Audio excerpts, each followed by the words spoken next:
Esperamos que hayan disfrutado de este espacio de almuerzo e interacción. Les recordamos que Encuentro Costa Rica es patrocinado por Universidad Latina de Costa Rica. En esta jornada de la tarde daremos inicio al cuarto conversatorio, una lectura a nuestras estrategias sectoriales ante las dinámicas internacionales. Nos acompañan para abordar sus respectivos enfoques Gabriel Cordero, CEO de la Asociación Horizonte Positivo, y Marty Jiménez, presidente de Canatur. Le recibimos con un fuerte aplauso.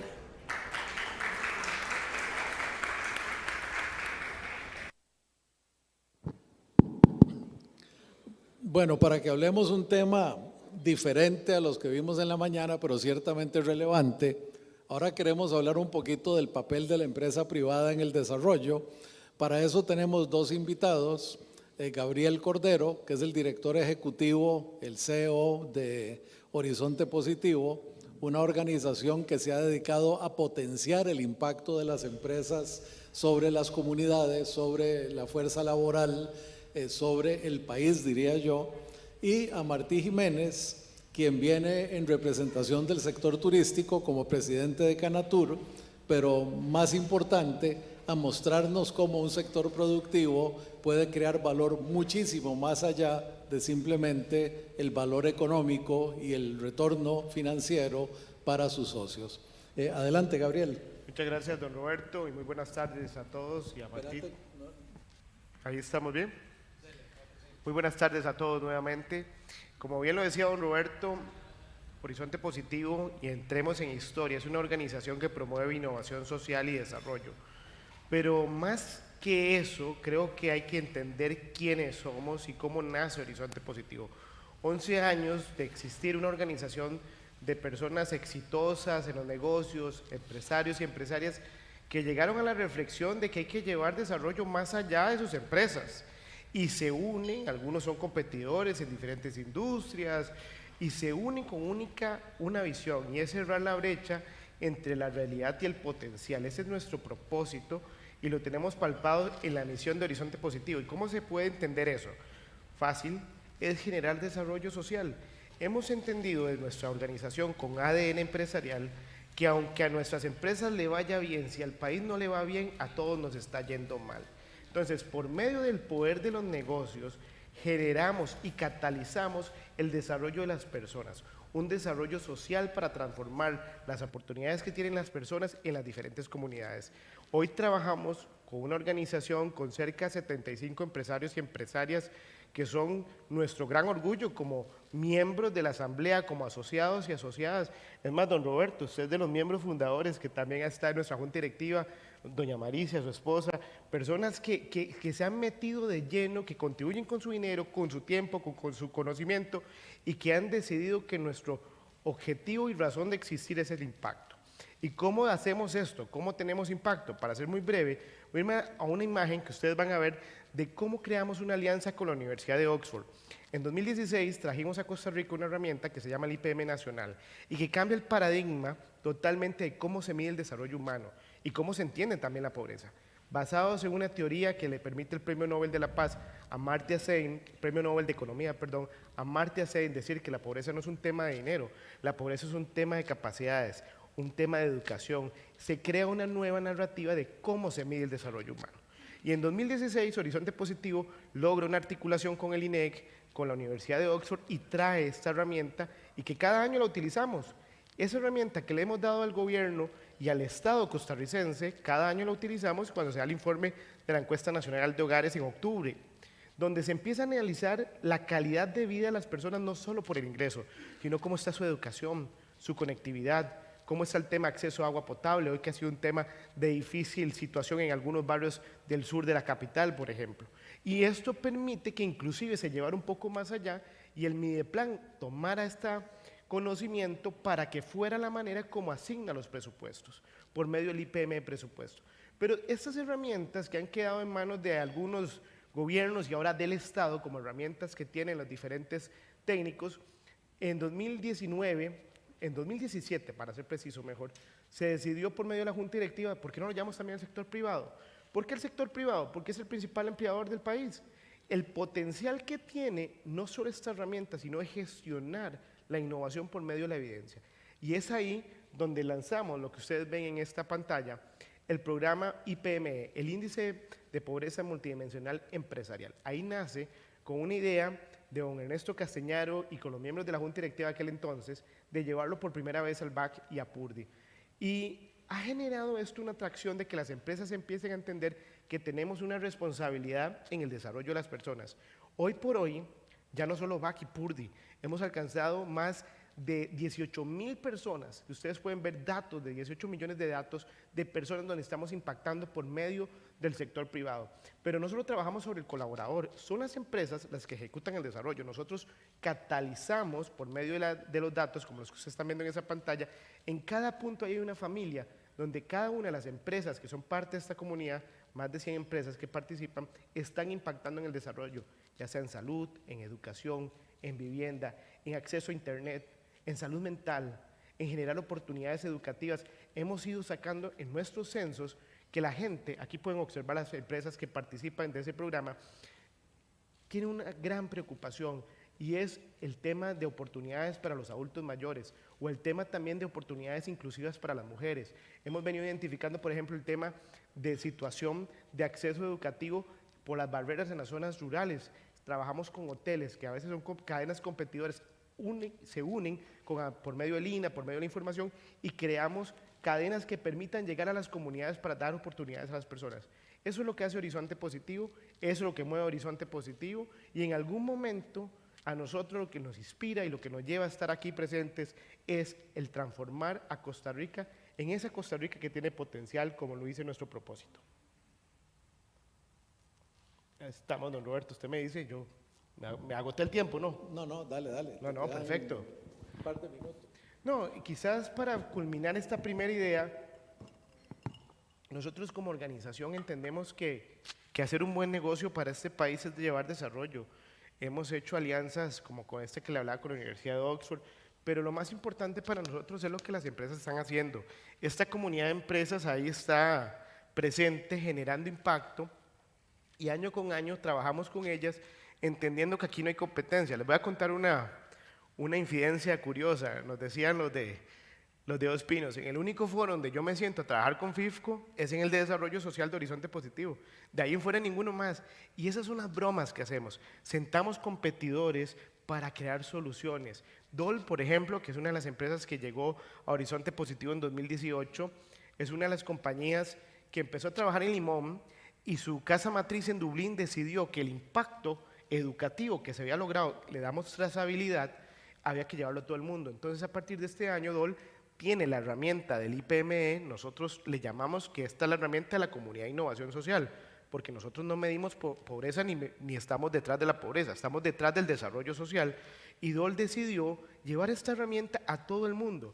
Pero también la Universidad de Oxford decidió que a raíz de la experiencia de Costa Rica con Horizonte Positivo, quería llevar esta herramienta a todo el sector privado del mundo. ¿Por qué? Porque hoy que estamos cerca de la Agenda 2030 de los ODS, nosotros estamos enfocados en 11 ODS, podemos entender que si no logramos meter al sector privado como un agente articulador de impacto social, no vamos a alcanzar esas metas. Eso simplemente va a ser un lindo eslogan y no se traduce en la gente. La estrategia de impacto y de desarrollo social está en la gente. Y si hay una cosa que tienen clara los empresarios y los empresarios es que toda empresa exitosa necesita que la gente esté bien. No de manera asistencialista, sino con oportunidades de desarrollo. Y eso es lo que nos llena a nosotros de gusto como organización. Es una organización liviana de 6 personas, con diferentes ingenieros en datos, economistas, pero acompañada de una junta directiva de 14 miembros, involucradísima, que está realmente convencido de que el poder de los negocios, de la empresa privada, puede transformar realidades sociales. Y eso es lo que nos mueve aquí. Sí, la razón por la que me agarraste un poco distraído hace un minuto es que por culpa de Hernando estoy todo nervioso, porque pusiste los 17.900.000 datos. ¿Por qué no les contás en un segundo cómo nos aseguramos de la seguridad de esos datos? Sí, señor, vamos a ponerlo ahí en pantalla. Ninguno de estos datos nosotros podemos identificar quién está ahí. Nosotros trabajamos bajo las mejores prácticas del Banco Interamericano de Desarrollo Social, que es uno de nuestros aliados, en tema de gestión de la información, y todo lo tenemos almacenado en la nube con Microsoft. Lo único que podemos identificar son códigos. La única que podría identificar ese código es la empresa si hay una necesidad real para ir a intervenir en un hogar y mejorar. Pero todo lo que hacemos es que por medio de los datos anonimizados se toman decisiones. Por ejemplo, ¿qué nos permite ver los datos? Para que ustedes puedan conocer este caso y que nosotros no tenemos ni vamos a tener nunca datos de una persona en específico. Podemos entender que el tema del alto endeudamiento en una mujer se comporta diferente que en un hombre. Muchas veces las mujeres sufren de una presión adicional de miembros de la familia cuando la mujer es profesional y le dice ayuda a su hermano, la mamá le dice, el papá, para que compre el carro, la moto, entonces asume fianzas. Y esas fianzas son las que están endeudando a muchas mujeres. Esto lo hemos identificado con datos, porque empezamos a entender comportamientos y darle trazabilidad. En el caso de los hombres, el endeudamiento se comporta de otra manera, a veces es más por consumo. Entonces, cuando entendemos por medio de esos datos cómo se comportan las situaciones, podemos abordarla de una manera integral, no tan reactiva, sino más bien pensando desde con antelación cómo el patrón lo podemos cambiar, desde el hecho de trabajar en temas de empoderamiento real sobre la economía, de crear presupuestos, entre una serie de cosas. Pero ni un solo dato, y se los puedo asegurar, de nosotros es no anonimizado. Por eso trabajamos de la mano con instituciones como el BID, trabajamos de la mano, por ejemplo, también con el Índice de Progreso Social, unos aliados maravillosos, que ahí está usted, Roberto, ahí tenemos a Jaime García, yo no me canso de mencionar a este muchacho que nos enseñaba que el tema no es tener un dato descriptivo, es cómo vamos al impacto, cómo transformamos. Y hoy estamos llegando a un buen punto, gracias a FIFCO y a Dos Pinos, de que el programa baje a las cadenas de abasto, que se premie inclusive los proveedores, los pequeños y medianos proveedores que están detrás de generar desarrollo social por medio de estos objetivos, y entonces esas empresas van a tener una mejor nota a la hora de ser proveedor de FIFCO o de Dos Pinos o de BAC o de DOL, y esto es un tema que nos permite escalar el programa y el desarrollo de las personas de manera integral. Sí, muchas gracias, Gabriel. Martí, adelante. Perfecto. Si preferís hacerlo de pie, no hay ningún problema. Sí está bien, yo creo. Ahí nada más si me ayudan, porfa, con la presentación. Bueno, muchas gracias por invitarme a mí, pero obviamente en representación de la Cámara Nacional de Turismo.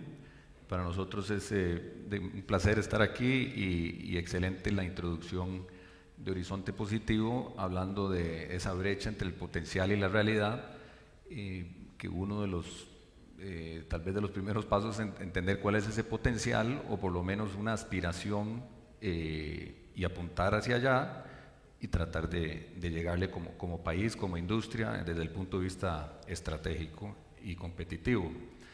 Entonces les quisiera primero comentar rápidamente. Canatur tiene más o menos 400 asociados distribuidos en todo el país. Algunos asociados inclusive son otras cámaras y tal. Como se imaginarán, el turismo es muy democrático en el sentido del derrame económico, de la toma de decisiones, está por todo el lado. Entonces a nosotros, digamos, nos sentimos como una pequeña representación del país. Quería hablar tres temas ¿verdad?, puntuales. El primero, las tendencias en la demanda mundial, para entender cuál es la oportunidad que tenemos como Costa Rica, qué es lo que está, hacia dónde va la demanda, para a partir de qué les vamos a ofrecer, satisfacer esa demanda, y después ahorita les amarro con el posicionamiento de Costa Rica y obviamente los temas de competitividad. Aquí muy brevemente podemos ver el apetito por viajar, explorar, es cada vez mayor según menor es la gente. Las nuevas generaciones, esto ha pasado a través del tiempo y es no es excepción en este momento, son las que más tienen apetito, las que más asignan tiempo, las que más asignan recursos a viajar, a pasear. Eso es parte ya de su vida, de lo que buscan. ¿Y qué es lo que buscan en esos viajes? No es solo el hospedaje, sino la experiencia. Cómo va creciendo la necesidad, el valor en ese turismo, el componente de experiencia. Quiero conocer el lugar, la cultura del lugar, quiero probar las cosas.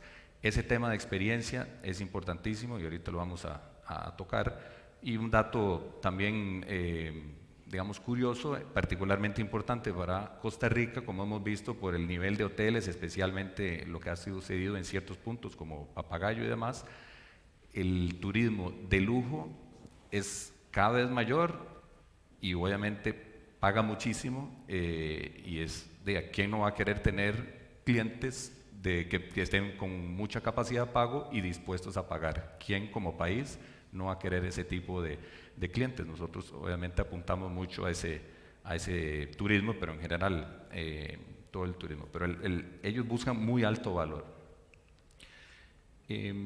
Otra gran tendencia, por supuesto, es la virtualidad. Como podemos ver en la gráfica de la izquierda, la parte del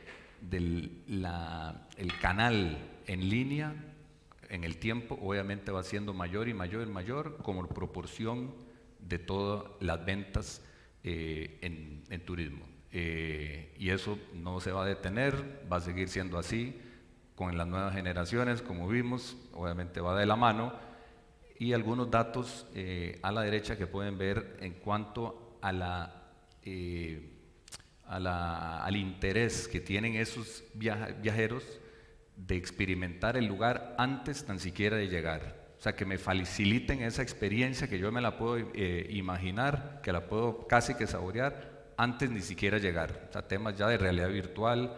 Entonces, amarra mucho con el tema anterior que vimos de la experiencia, lo que la gente, lo que le está dando el valor a la experiencia y cómo voy a estar experimentando. Inclusive uso de tecnología durante su viaje. Una vez que llegaron aquí también quieren acompañarse de tecnología. Entonces lo que nos grita eso al sector turismo en Costa Rica, especialmente una vez que están aquí, la tour operación y el mercadeo y la venta, grita. Otro tema, no es sorpresa tampoco, es el interés y la intención de contribuir con la sostenibilidad. Esto es el último estudio de Booking, que es la online travel agency más grande del mundo. Eso acaba de salir. 75% de los viajeros, en una muestra de 30 y pico mil personas alrededor del mundo, pero están con toda la intención de contribuir con la sostenibilidad. O sea, eso es lo que busca el viajero, eso es lo que busca la nueva generación. Entonces, un viajero de nuevas generaciones, cada vez más conectado virtualmente, cada vez más interesado en un impacto sostenible o por lo menos un impacto positivo. Y quieren tener distintas maneras de contribuir a esa sostenibilidad.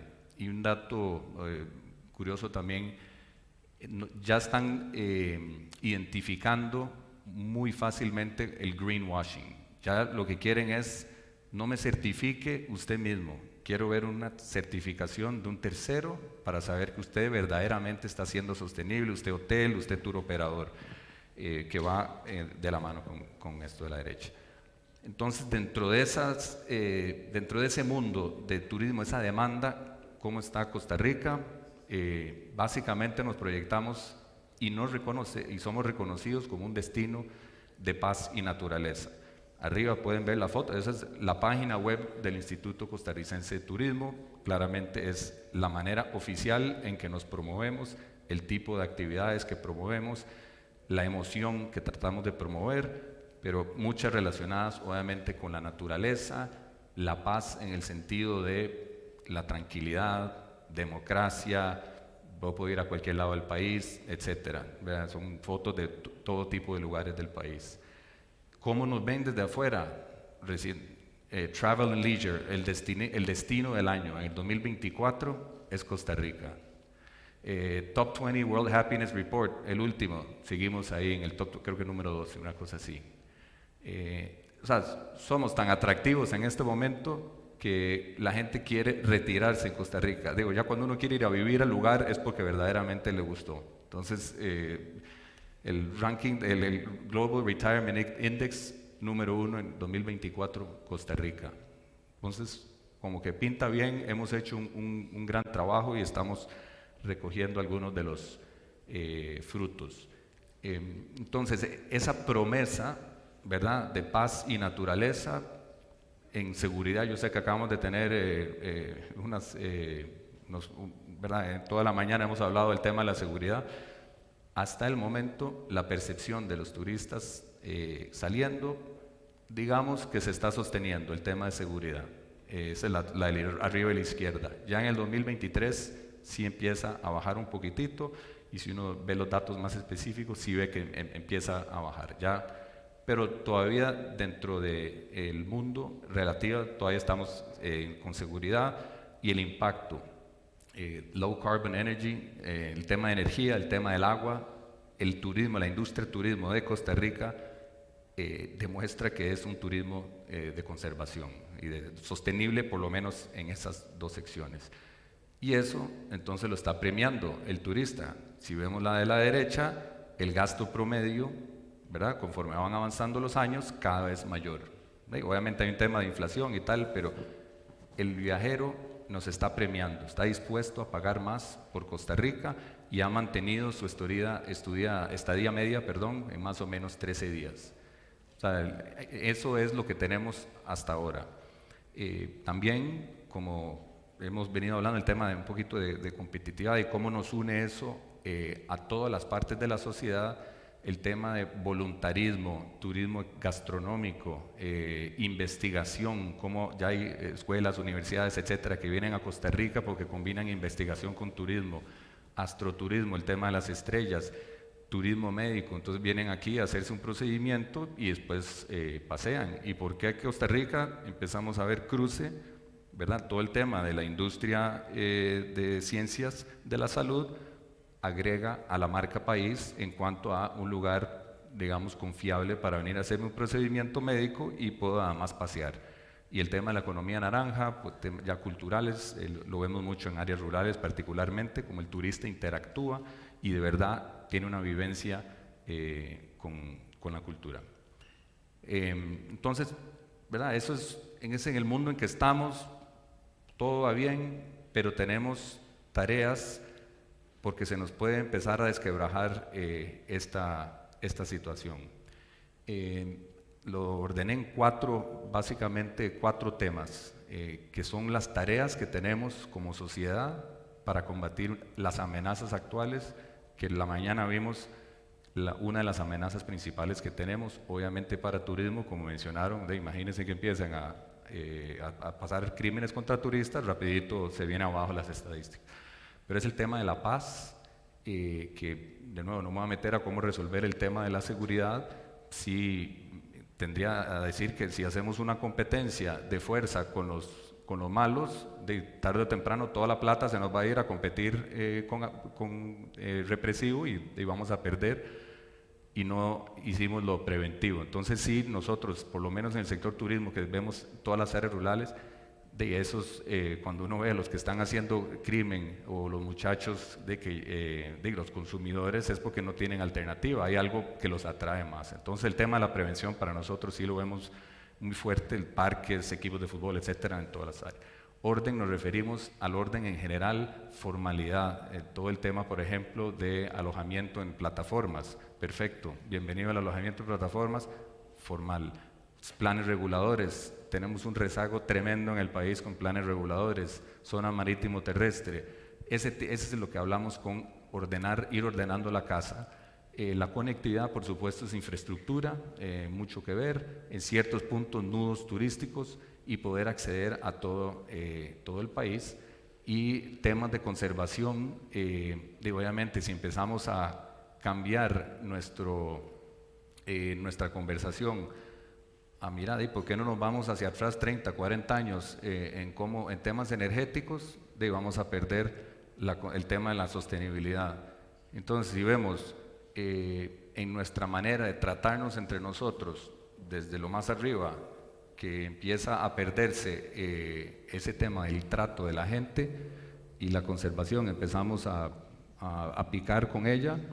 Entonces, ¿qué es nuestra identidad? ¿Qué estamos haciendo con nuestra identidad? Por lo menos desde el punto de vista turístico, además de tal vez desde otros puntos de vista, vemos un gran riesgo, grandes amenazas en este momento, porque tal vez hemos dejado de ser estratégicos en la planificación, así como se fue estratégico hace 2, 3, 4 décadas en que le apostamos a un camino, a una visión, y ahora no podemos estar improvisando. Y por último, ¿cómo podemos ayudar a promovernos de una manera más diversificada para evitar el overtourism?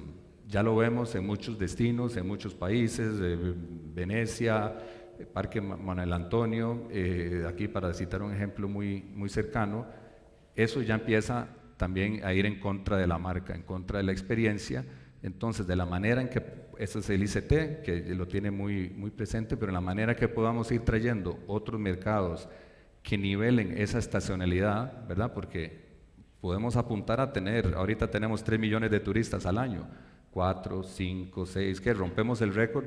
¿Hasta cuándo? 10 millones de turistas, entonces ¿qué pasa con nuestra infraestructura? Entonces, por lo menos ir nivelando la estacionalidad, ir distribuyendo de manera, de nuevo, con el tema de infraestructura y de promoción, todas las áreas del país. Hay áreas que no están saturadas que podríamos empezar a repartir bien. Pero de nuevo, sí combatimos las amenazas mencionadas anteriormente. Muchas gracias, Martí. Y tenemos un ratito, así que nos da tal vez tiempo para hacer 3 rondas con ustedes dos. Son temas que, aunque parecen muy separados, yo quiero encontrar dónde es que se juntan. Y entonces quisiera primero hacerte una pregunta a vos. Mencionaste la cobertura territorial del turismo. El turismo está en comunidades rurales, está en comunidades, obviamente está en San José. El turismo necesita de infraestructura avanzada, pero también necesita de la naturaleza en su estado original, en los bosques, en las playas, etcétera. El turismo necesita tecnología para toda la parte de incorporación del turista, de servicio al turista, de la conectividad del turista durante su visita, pero también necesita ese aislamiento, esa paz mental, ese bienestar. ¿Cómo se define el turismo en términos de su impacto en el país y las comunidades? Pagaron, creo.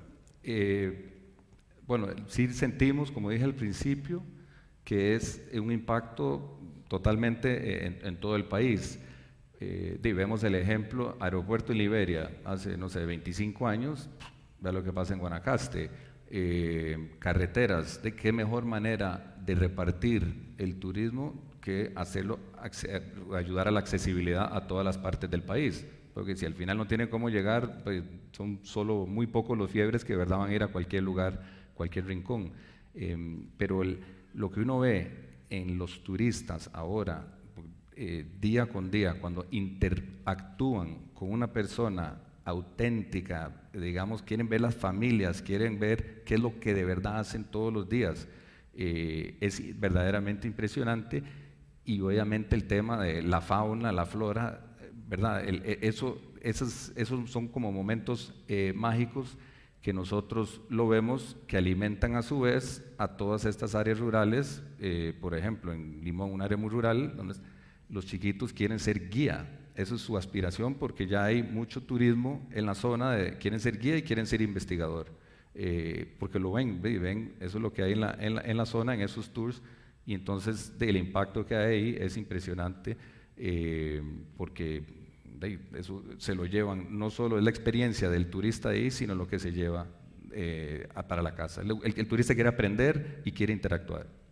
Sí, Gabriel, pensando un poquito en esta dirección, y la pregunta es curiosa, vos sabes que yo soy fanático de los clusters, y entiendo un cluster como el conjunto de organizaciones públicas y privadas que se reúnen para prestar un servicio de alta productividad y calidad con algún factor de unión, normalmente geográfico, pero la verdad es que hoy pueden ser también tecnológico.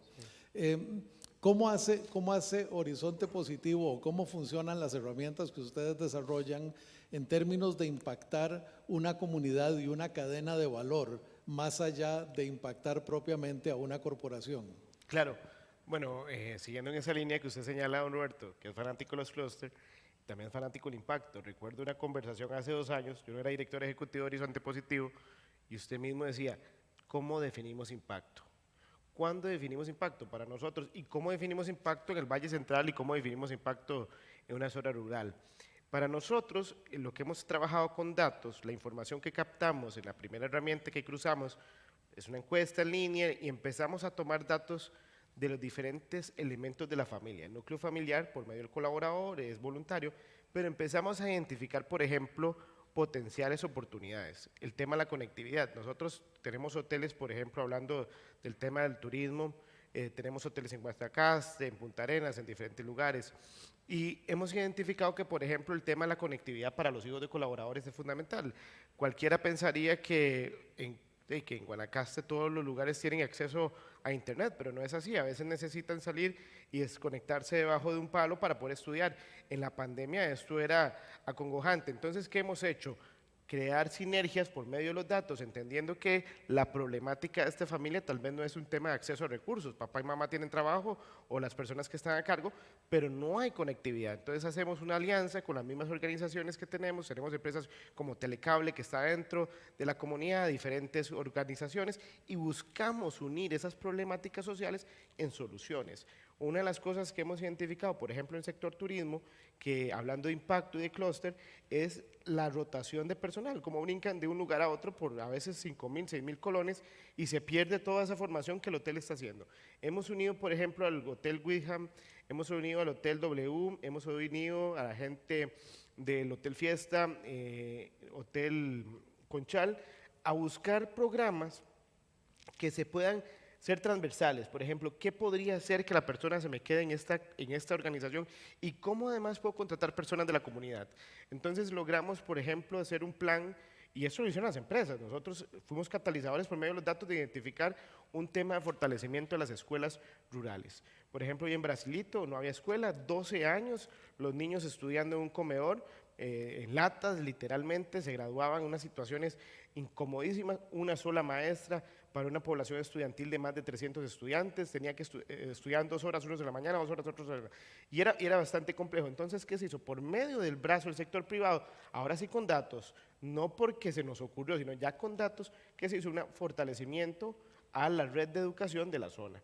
Otra de las cosas que hemos logrado identificar, por ejemplo, es que muchas veces hay que ir a traer personal a los hoteles, por ejemplo, gente que está en San José o en otras partes del Valle Central, porque el único diferenciador es que la gente no tiene inglés. Entonces, ¿qué se hizo? Se logró una alianza con el INA para que el INA tenga instalaciones en los mismos hoteles que lleguen ahí y den clases a la comunidad, a los hijos de colaboradores y otras personas, y que esas personas puedan estar estudiando inglés con el INA, pero además puedan tener oportunidades laborales. Y se les crea una ficha que estas personas van dejando ahí su historial académico, se impulsan, y hoy por hoy, por ejemplo, tenemos un caso hermoso que es lo pueden buscar en Google, y salen las noticias, que es la huerta de Conchal, es la huerta que está en uno de los hoteles que se definió y que se comparte para varios de los hoteles. Se definió que había un tema de vulnerabilidad y de riesgo para mujeres en agresión, y ahí no bastaba con dar charlas, ahí no bastaba con llegar y hablar sobre el tema de no violencia. Entonces, ¿qué se hizo?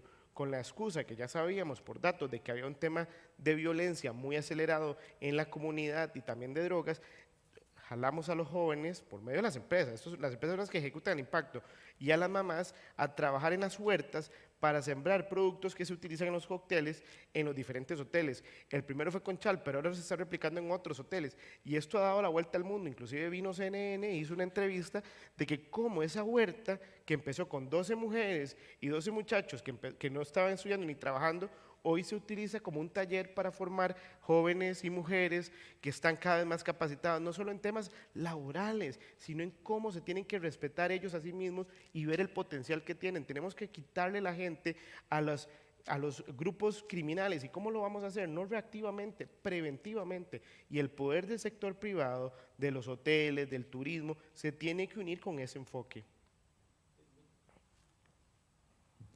Muchas gracias. Yo realmente sí creo que cuando la empresa trasciende en su estrategia primordial y convierte parte de esa estrategia central el bienestar de su fuerza laboral, el bienestar de la comunidad, inmediatamente no solo satisface todos aquellos criterios que ahora se llaman ESG o responsabilidad social y demás, sino que realmente le da competitividad, y una competitividad mucho más resiliente.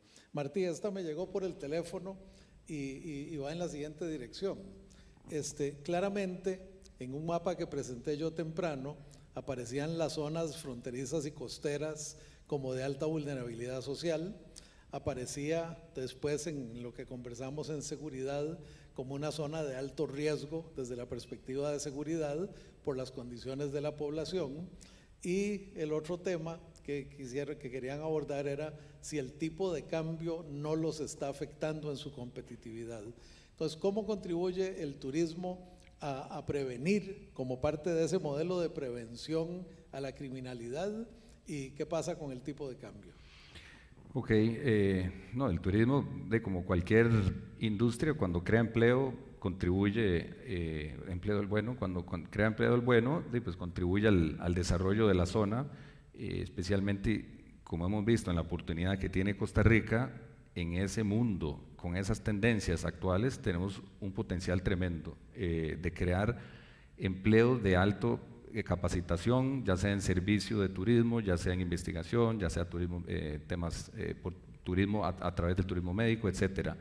Entonces, sin lugar a dudas, un turismo bien apuntado a un mercado que está dispuesto a gastar por una experiencia que es de valor agregado, para poder dar esa experiencia de valor agregado requiere capacitación, requiere planificación, requiere buen mercadeo, etcétera. Y todo eso produce obviamente de una cadena de valor en las personas, jala la necesidad de educación, jala la necesidad de que haya seguridad en los lugares, y ahí es donde, volviendo al tema del clúster, si nosotros vemos esa oportunidad en el mundo, en turismo, y vemos que hay que nivelarlo en los temas de estacionalidad y geografía, precisamente en esos lugares donde hay alta vulnerabilidad, ahí tiene que ir de la mano el Estado y la empresa privada.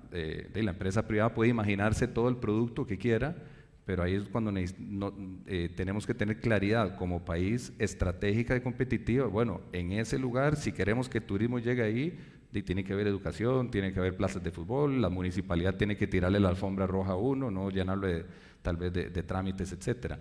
Entonces, si no hay claridad de donde queremos ir, vamos a estar bateando, pero el valor está ahí, potencial muchísimo para hacerlo, convertirlo en realidad si lo hacemos estratégicamente. Lo del tipo de cambio, sí, nos hizo un destino, por un lado, más caro, los dólares o los euros de las personas, pues ya le alcanzaban menos para los gastos en Costa Rica, pero está lleno, ¿verdad? ¿Qué más quiere uno que clientes que estén dispuestos a pagar? Y de momento está lleno, tal vez hay una percepción un poco que está un poco caro, pero mientras esté el valor ahí, la persona está dispuesta a pagarlo.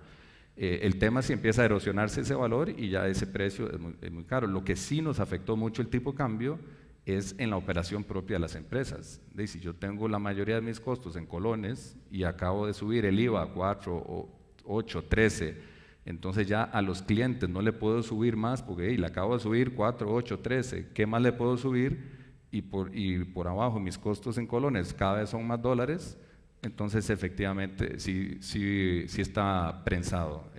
Salimos de temporada alta, por dicha, ahora estamos en temporada baja. Probablemente los haciendas se están dando cuenta que las declaraciones de renta probablemente son menores en muchas de las empresas o del todo. Tipo de cambio fue fatal para nosotros. Sí, y ese tema en particular es muy importante porque es cierto que Costa Rica como país de exportación es sumamente resiliente, como país de turismo es sumamente resiliente, pero estamos recibiendo dólares que pagan costos locales, de una mano de obra más cara, de una energía más cara, de insumos más caros, y entonces vamos a ver el colapso de los márgenes. Entonces nuestro problema no va a ser que perdemos competitividad frente a la demanda, sino que vamos a perder competitividad frente a los inversionistas que van a buscar lugares donde puedan obtener márgenes un poco más y Horizonte Positivo, ¿dónde se contacta? ¿Tienen capacidad para atender más empresas? Y yo te pregunto, ¿cómo hacemos de verdad? Y te lo digo con mi sombrero de directivo de Horizonte, para que no sean 17, sino 34 millones de datos pronto, sin que esto implique una pérdida en la calidad del servicio. Sí, señor. Horizonte Positivo nos puede buscar en la página web y en las redes sociales, asociacionhorizontepositivo.org. estamos enfocados en una estrategia definida por la Junta Directiva de crecer en el impacto con el sector privado, porque hemos dado herramientas al sector estatal costarricense, pero queremos también llevarlas al sector privado. Búsquenos, pero hemos aprendido un elemento: no toda empresa está preparada para estos programas. Hay que tener cierta madurez. Nosotros iniciamos con INCAE, que fue donde tuvimos esta primera conversación, creamos un filtro para entender algunos temas, por ejemplo, la gobernanza de estos programas, entender cuáles son el verdadero compromiso. Esto tiene que estar establecido desde la cabeza, desde los tomadores de decisión. Cuando los tomadores de decisión están involucrados en el tema del desarrollo de las personas, esto se mueve. Pero si queda en un departamento, en capital humano, en el departamento X, no se mueve. Tiene que venir desde adentro. Les voy a contar muy rápidamente el caso de Ramón Mendiola, ex-CEO de FIFCO. Y él cada 3 meses, fue una de las mejores experiencias que tuvimos, pedía los informes financieros, los informes de cómo estaban los mercados, y además mandaba a llamar a Horizonte Positivo para que diera el informe como tercero creíble de su equipo, de qué estaba logrando su equipo en desarrollo social. Y él decía, esto es un elemento que nos va a hacer diferenciadores. También lo dijo hace poquito el CEO del BAC, tuvimos un evento y conversamos con él, que también se asociaba a Horizonte Positivo, y decía, si nosotros vamos y hacemos publicidad y temas sobre tarjetas de interés y todo, nadie nos cataloga como el mejor banco. Somos el mejor banco de la región porque estamos enfocados en llevar desarrollo a las comunidades. Entonces hay que entender que en el centro de la estrategia, y ahí podríamos hablar más, don Roberto, pero por tiempo no, tienen que estar las personas, la evidencia y ser terceros creíbles para evitar el greenwashing. Muchas gracias Martín, muchas gracias Gabriel.